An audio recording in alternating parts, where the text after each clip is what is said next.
Muy bien, Toño, pues ahora queremos preguntarte respecto de estos fenómenos naturales, ¿cómo podemos saber si el cambio climático los está afectando, los está haciendo más extremos? A ver, platícanos esta situación de ahora que tenemos a nivel planeta del cambio climático.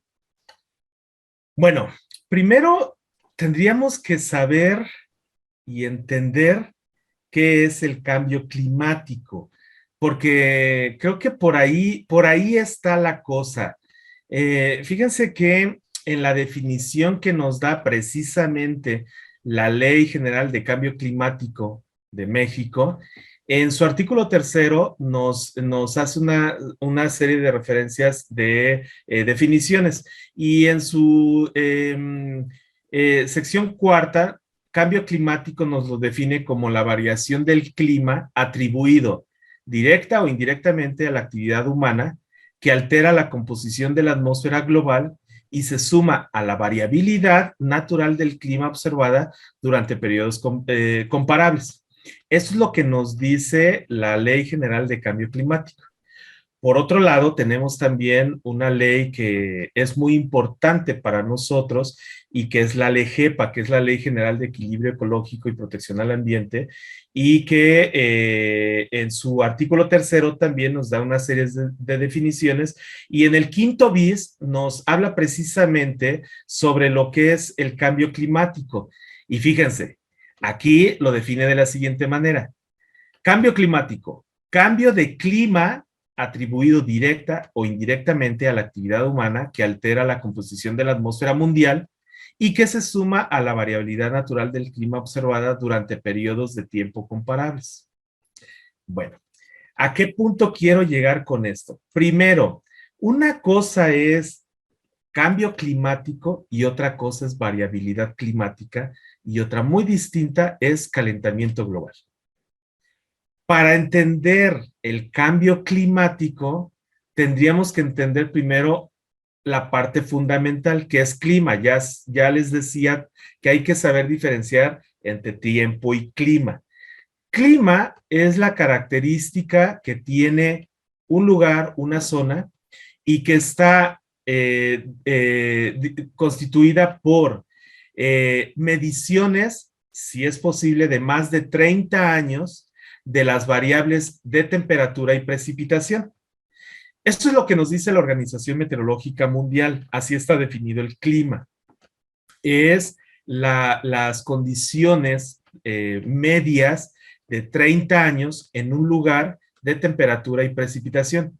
Y cuando hablamos de un lugar, voy a referir ahora cómo se determina el clima.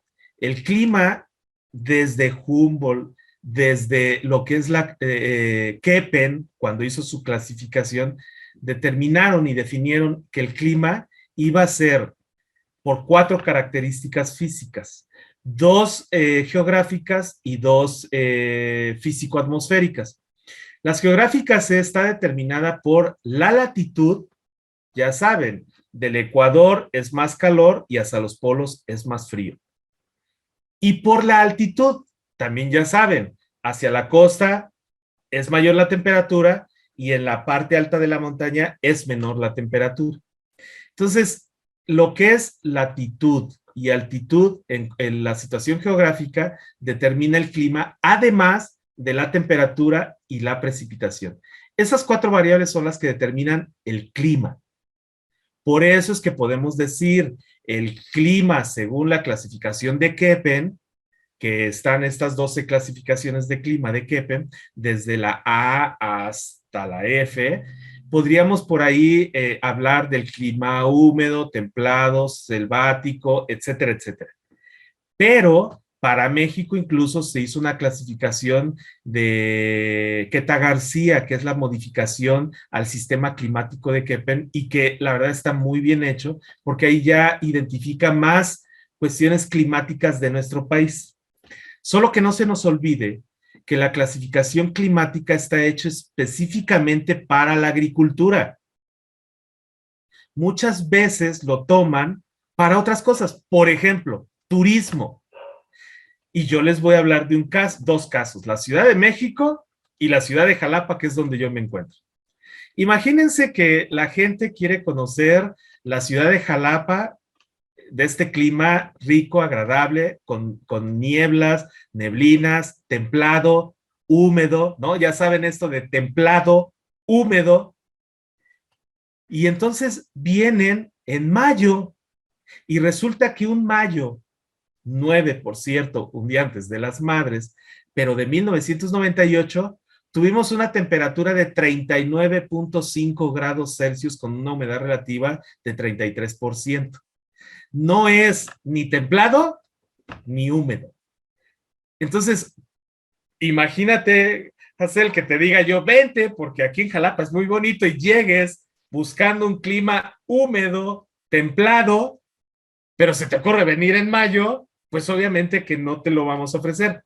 En contraste, cuando dicen templado húmedo y vienes un 3 de enero, vamos a ponerlo ahorita ya más cercano, del 2019, donde tuvimos una temperatura de 0 grados, ya te imaginarás entonces que no fue ni templado, sino fue frío, ni húmedo porque fue extremadamente húmedo. Nos mantuvimos con neblina y de hecho tuvimos escarcha por el suelo y entonces ahí es precisamente lo que habríamos que entender primero. Clima. El clima en México, y ahora voy a hablar de todo México, es tan variable que nos podemos encontrar al mismo tiempo una temperatura distante de casi 50 grados el mismo día en el país. ¿Cómo? Un día de marzo, finales 2022, cuando en Mérida estaban alcanzando ya los 37 grados de temperatura, pero ¿por qué no allá en La Rumorosa estaban alcanzando esta temperatura por abajo de los 0 grados que casi llegaron a los 13 grados? Bajo cero. Entonces teníamos una diferencia térmica el mismo día de 50 grados en nuestro país. Eso es lo bonito de los climas de México. Por su orografía los hace tan variables que en el turismo los deberían de aprovechar. Y entonces darte las temporadas dependiendo del tipo de clima que se dé por temporadas y así que el turista lo aproveche todavía mucho más. Porque lamentablemente esa parte la tenemos desaprovechada.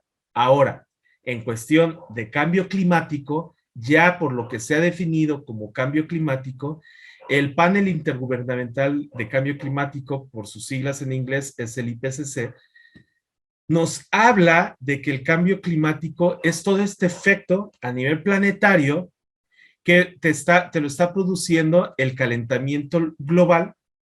El que ahorita estamos teniendo es por calentamiento global. Y en esto hay que ver que tienen que meterse todas las áreas de formación. Aquí no puede hablar solamente el meteorólogo o climatólogo en mi caso y ya decir, sí, en efecto, tenemos un calentamiento global, pero hay que ver por qué. Aquí entran los químicos, analizar la atmósfera, y aquí entran también los de economía, qué es lo que va a pasar con la bolsa de valores, y entran los sociólogos, qué pasa cuando estás en una zona inundable, si es que se te va a inundar más, en la zona de secas, si se te va a secar más, etcétera. Vamos, entran todas las profesiones, por eso el panel intergubernamental de cambio climático, que está constituido por poco más de 160 países, no van realmente los líderes mundiales. Lo grueso de las reuniones, pues ya saben que la fotografía, pues sí, ¿no? Ya saben que ahorita estuvo que los presidentes, los 4 países que no firmaron el acuerdo y ahí anduvieron y se estuvieron en la foto. Ya que se fueron, que nada más estuvieron medio día y eso fue bonito, ¿no? Porque ya quítese, señor, porque nos quita el espacio. Entran ya los científicos. ¿Cuáles? Todos. Matemáticos, físicos, químicos, sociólogos, abogados. Muy importante aquí en esto, porque hay que plantear bien las leyes. No es posible que 2 leyes, que es con lo que partí con esta charla, 2 leyes que para México son muy importantes en cuestión de la atmósfera, disten un poco o un mucho de su misma definición. porque la ley de cambio climático se refiere a variabilidad climática. Y variabilidad climática no es otra cosa. Ya les dije que el clima es 30 años o más. Variabilidad climática es aquello que sucede entre años. Y que qué bueno que sucede. Si no se imaginan qué aburrido sería que todos los años fuera exactamente lo mismo, ¿no? Ya sabrían, ¿no? Que el día de mi cumpleaños va a estar exactamente igual que el año pasado y que los últimos años. La verdad es que qué aburrido. Eso es lo que se le llama variabilidad climática, que no sea exactamente igual cada año. En esta variabilidad climática hay ocasiones en las que tenemos más y hay ocasiones en las que tenemos menos. Si eso lo juntas en el periodo de 30 años, podría suceder que ese más, menos, más, menos, más, menos te dé un promedio y que no haya un cambio. De hecho, para México, país, hemos demostrado en algunos puntos que hay variabilidad climática, pero en lo que respecta de los últimos 30, 50 y 70 años, no ha habido un cambio significativo en algunas variables meteorológicas. Entonces, para hablar de cambio climático o ser experto en cambio climático, tendrías que saber realmente de absolutamente todo. ¿Qué va a pasar si el clima cambia? ¿Qué va a pasar con la economía, con la sociedad, con el medio ambiente? Que eso, en cuestiones de cambio climático, muchos lo demeritan. Y que es nuestro motor regulador, que ya lo tocaremos también ahorita, que creo que vamos a tornarnos en esto, cómo son las afectaciones del cambio climático a nivel planetario. Entonces, yo aquí, Vero, quería yo puntualizar perfectamente bien esto, de la diferenciación entre este mal entendimiento que hacemos. El problema no es el cambio climático. Eso que le quede, por favor, a la población muy claro. El problema no es el cambio climático, porque imagínense, hemos tenido toda la vida del planeta cambios climáticos y esperamos que las futuras sigan habiendo estos cambios climáticos, ¿no? Entonces, esto está bastante bien porque es esta regulación climática planetaria. El problema realmente habría que ver ahorita qué es lo que está provocando este cambio climático. Vamos a ver qué está provocándolo. Es como cuando tuvimos la pequeña era de hielo, ¿qué lo provocó? Ya hay algunas inferencias de qué lo pudo haber causado. Ahorita que tenemos mucha ciencia, muchos científicos, muchos aparatos, que podemos sacar una radiografía así ya bien hecha, habría que ver qué lo está provocando. Resulta que este cambio climático lo que lo está provocando es un aumento de la temperatura. Por eso se le está llamando calentamiento global. Pero ojo, ese tampoco es el problema. El calentamiento global tampoco es el problema. Es como cuando tú vas al médico, ¿no? Tú vas al médico y lo primero que te hace el médico es medirte la temperatura, la presión, ya saben todo esto, ¿no? Entonces te miden la temperatura y ¿qué te dicen? Te dicen tienes fiebre, ¿no? Y ya tienes fiebre y ya te vas a tu casa y ya, ahí lo dejas. No. ¿Qué es lo primero que hacen? A ver, primero, vamos haciéndoles estudios, ¿no? Entonces te empiezan a preguntar qué has hecho, bla, bla, bla, bla, bla, y encuentran que por ahí puede ser un virus, algo que se te metió y que el organismo, pues precisamente actúa, ¿no? Y entonces te eleva la temperatura y entonces te dice, ojo, ¿no? Pum, pum, pum. Ya te dan tu medicina para bajarte la temperatura, pero no con eso ya solucionaron el problema. Te siguen investigando. Que eso es lo que nosotros tenemos que hacer aquí. El calentamiento global tampoco es el problema. Es como si te diera fiebre. ¿Ya te la bajaron y ya con eso nos aplacamos? No. Hay que ver qué está provocando ese calentamiento global. Se hablaba primero de los gases de efecto invernadero. Afortunadamente eso ya quedó atrás, afortunadamente, porque pues de eso vivimos. Si no tuviéramos los gases de efecto invernadero en nuestro planeta, no estaríamos aquí haciendo esta charla, ¿no? No existiríamos. Dos, hay que ver cómo se están alterando estos gases. Y voy a hablar ahora ya del aire, el aire este que respiramos. Entonces, ahí lo preocupante es que estamos metiéndole gases no propios para la salud de la vida del planeta, llámese la humana, las plantas desde plantitas hasta los grandes árboles, toda la vida de nuestro planeta y que se está viendo afectada.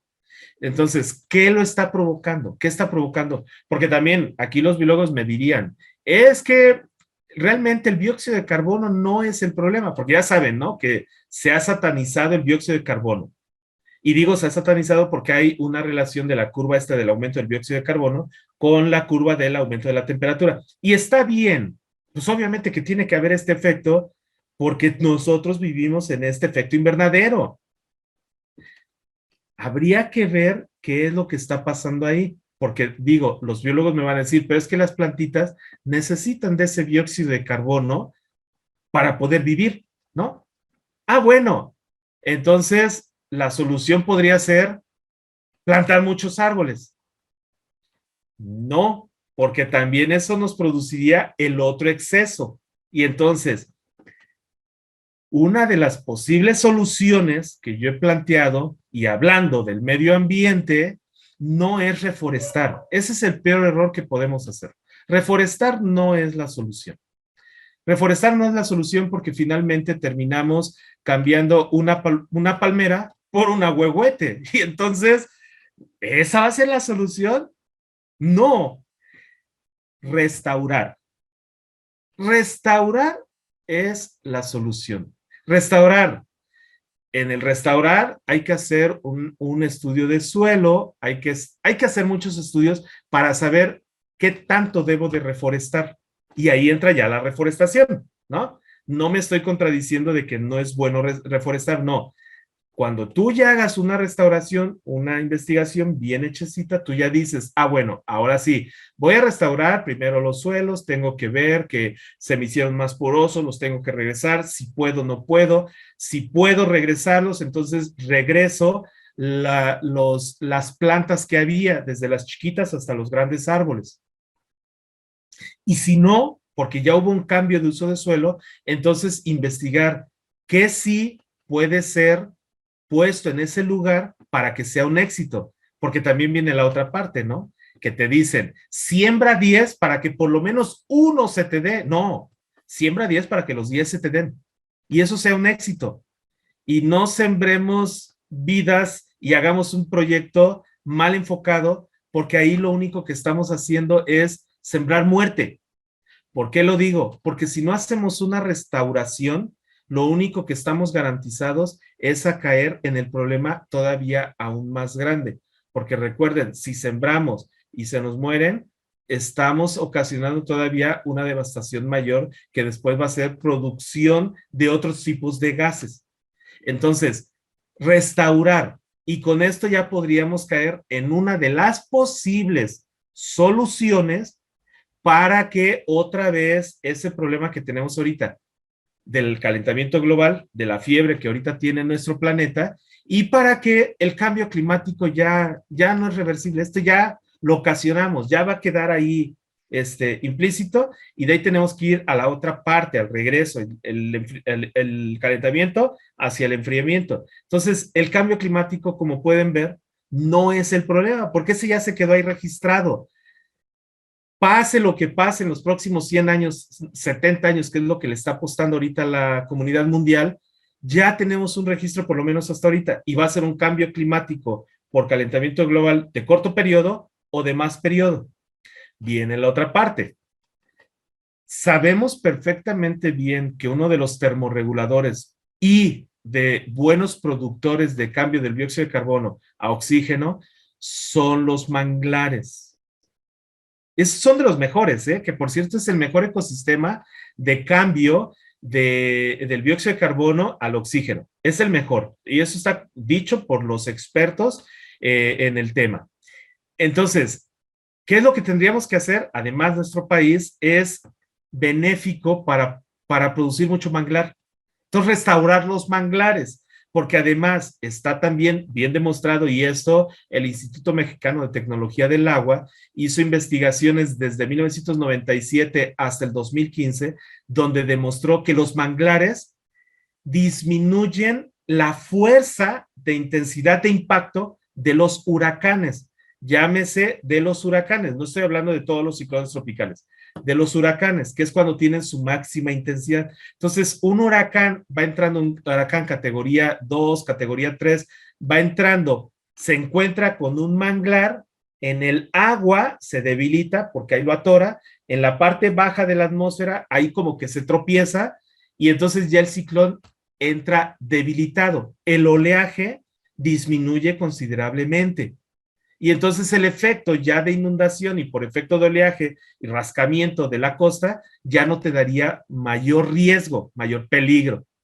Los manglares. Además, son maderables y son de rápida producción. Se habla de 5 años, ya tienes una madera de bastante buena producción que además, y ya con esto cierro esta parte, además son fuertes al agua.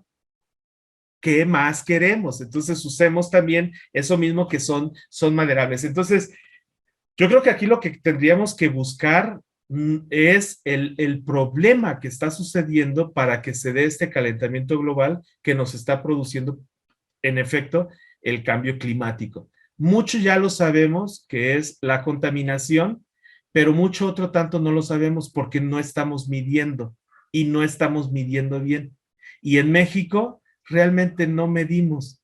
La Ciudad de México tiene su CAME, pero solo la Ciudad de México, bueno, la metropolitana, ¿no? Pero de ahí en fuera, ¿qué otros estados tienen una medición así confiable de los gases que nosotros respiramos, que es el aire, ¿no? Entonces, ahí tendríamos que ver.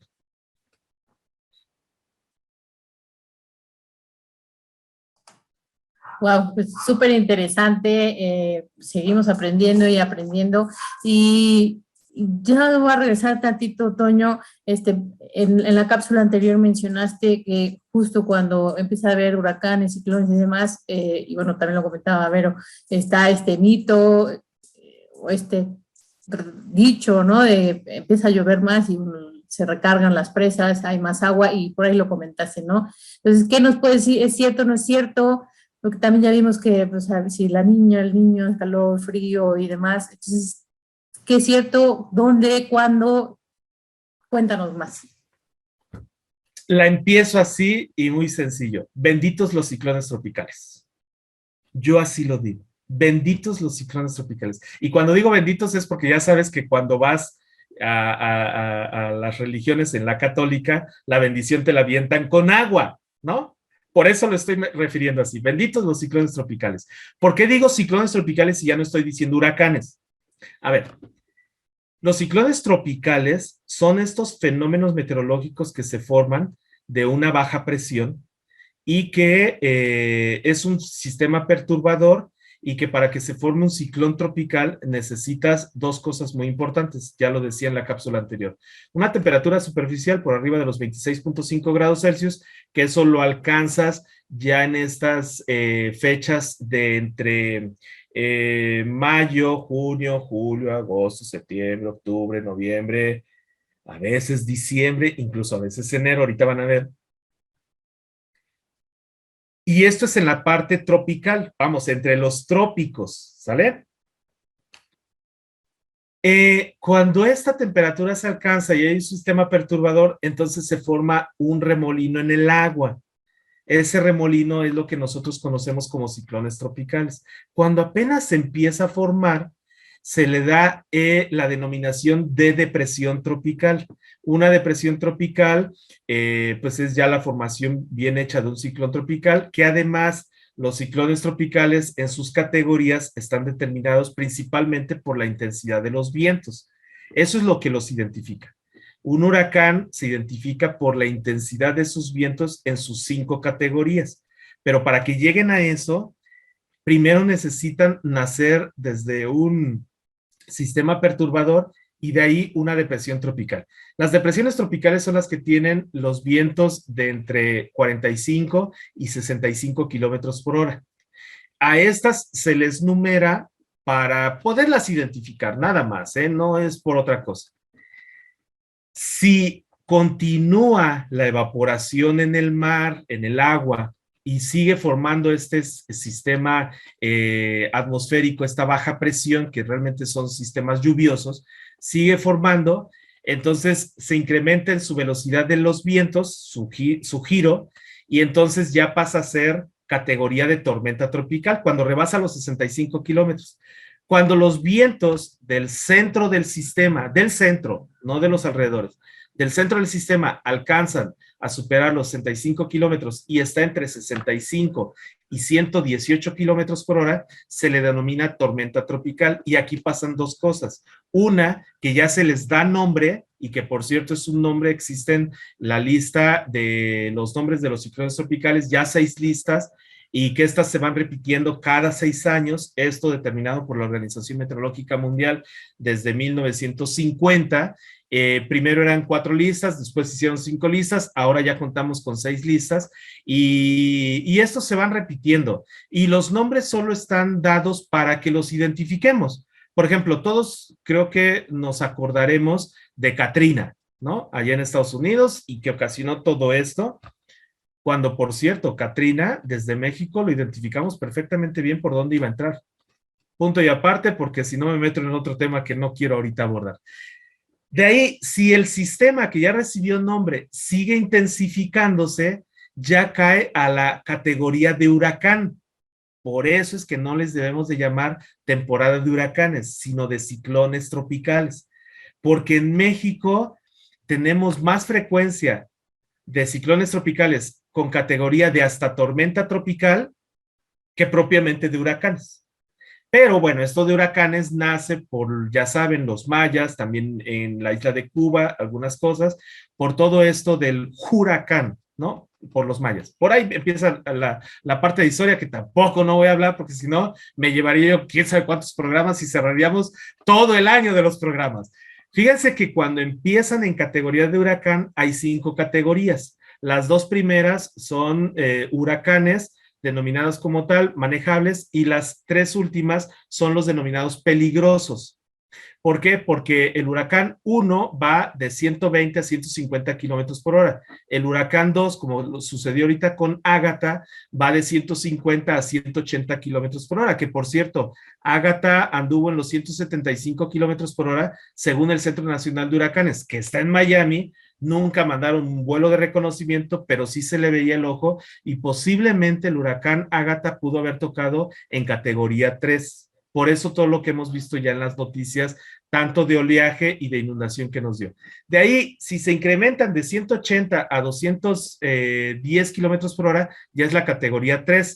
De 210 a 250 es la categoría 4, y ya por arriba de 250, todo lo que sea por arriba de 250, ya es categoría 5, como es Katrina, como es Gilberto, como es Dean, y podría yo mencionarles aquí un montón de ciclones tropicales que hemos tenido. Los ciclones tropicales los tenemos analizados desde 1851. Se nos dice, y es lo que nos compartías, Vero, que ahora con esto del cambio climático va a haber más huracanes y todo esto. Yo simplemente diría ahí en ese aspecto es que hay que ponerle un poquito de atención. 1887, 1903, 1933, 1934, 1944, 1957, perdón, me salté el 55, 57, 67. Me voy a brincar ya hasta el 2005 y 2010, donde hemos tenido alta frecuencia de ciclones tropicales. Por ejemplo, 1933 fueron 24 ciclones tropicales. En el 2010, en el 2005 tuvimos 32. Entonces tú dirías, pues sí se incrementó suficiente, sí, pero en el 33 no teníamos satélites. ¿Que no habrá sucedido que por ahí algún huracán sucedió y nunca lo detectamos porque no hubo un barco que lo identificara? Esa es una especulación que yo siempre he puesto, porque ahora en el 2005 y en el 2010 ya teníamos los satélites que podíamos observar. Entonces, se está incrementando la frecuencia, tendríamos que hablar desde que ya tenemos satélites confiables para acá y ahí sí hacer un análisis, cosa que ahí sí todo quiebra porque no apunta a que se estén incrementando. Lo que sí es que se están volviendo más intensos. Esto es, la categoría cuando llegan a huracán pueden rebasar la intensidad.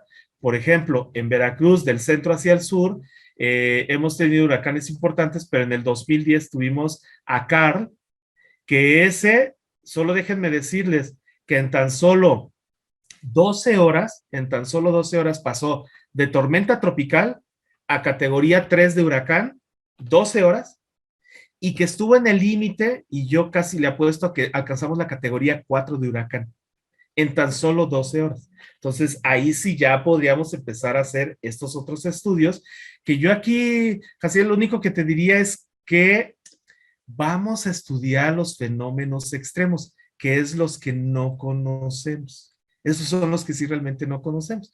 Pero que la población, y por cierto, los políticos, cada año se aprovechan de esto para decir, es que esto antes nunca había sucedido.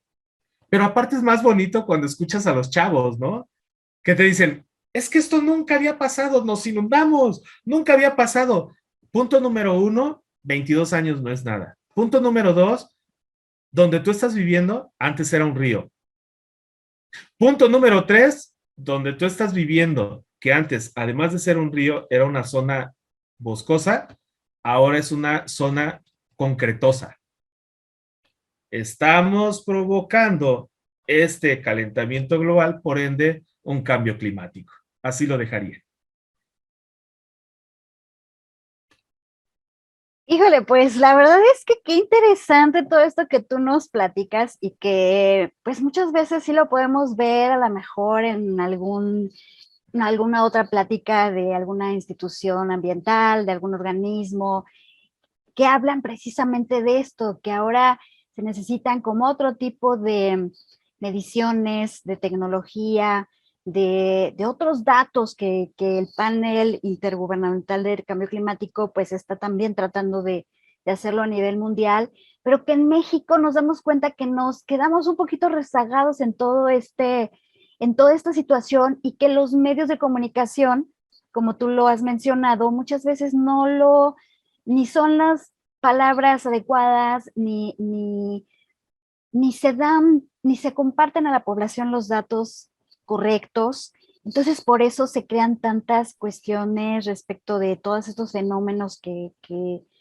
de alguna forma son naturales, pero que también la población pues siente que no tienen que ver, es decir, que no forman parte de, ¿no? Y que al final vienen relacionados el cambio climático con calentamiento global, pero hay que entenderlos de esta forma como tú realmente nos los estás explicando para poder pues tener un criterio un poquito más abierto y no solo quedarnos con lo que los medios de comunicación nos informan, porque lo mismo pasa, o sea, también pasa ahí es que esto en Tabasco nunca había pasado una inundación como ha sido ahorita, pero bueno, pues se abrió la presa, pero no sabemos por qué se abrió la presa, porque si fue más la carga de agua la que llegó, entonces tuvo que abrir la presa, se inundó toda la población, toda la ciudad, pero no estamos llegando realmente a los puntos medulares y que son los que van hacia las estrategias, las políticas públicas, a las poblaciones, todo lo que tiene que ver con comunicación. Y por eso de verdad es que es bien importante que te tengamos ahorita aquí en Diseña Vida Sostenible para que tú nos abras todo este panorama